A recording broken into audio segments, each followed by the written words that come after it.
What does it mean when small cap stocks run? This week, the Russell is up almost 6% versus the S&Ps, which is around 3% for the week.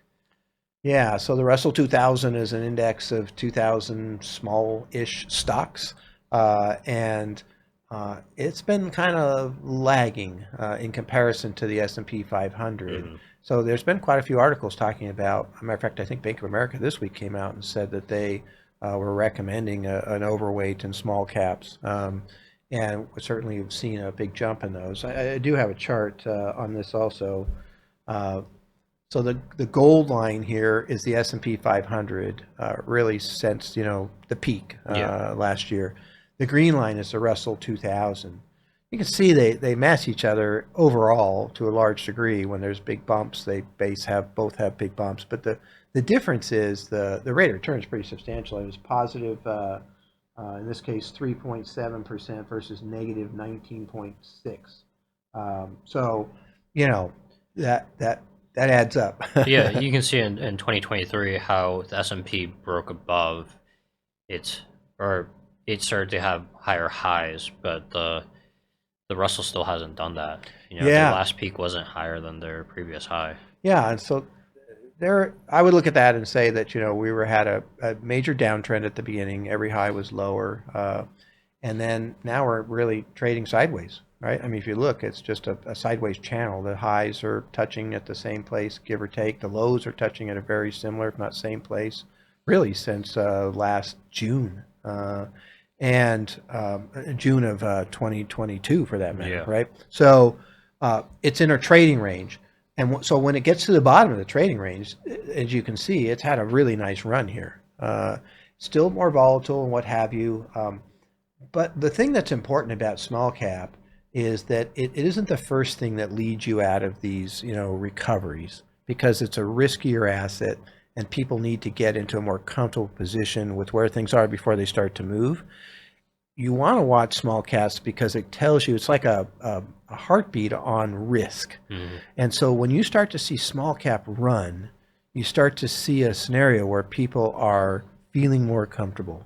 Yeah, and that's good for the market in a broad sense. That's right, all the way across. And so, is it something that I would do based on looking at this chart? Yeah, we own pretty much everything as much as we can. We use these very broad indexes for a majority of our stock market holdings, and they include small caps as well as mid caps and large caps, and Hmm. they're generally market cap weighted, which means small caps don't have as much impact as the bigger stocks. So you always want to have that spread. In terms of our targets, where we're really looking for what's moving right now, we're not in small caps yet.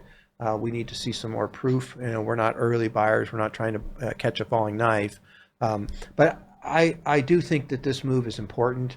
I would not be surprised to see it continue. The only problem we've had with small caps is they've made so many false moves on this chart. If you look Hmm. closely, lots of great run-ups, and these are fairly big percentages in a lot of Yeah. cases, followed by a collapse back down to kind of that bottom. So if you're going to do this at the moment, I would assume, until otherwise proven, that we're in a channel, a sideways moving channel.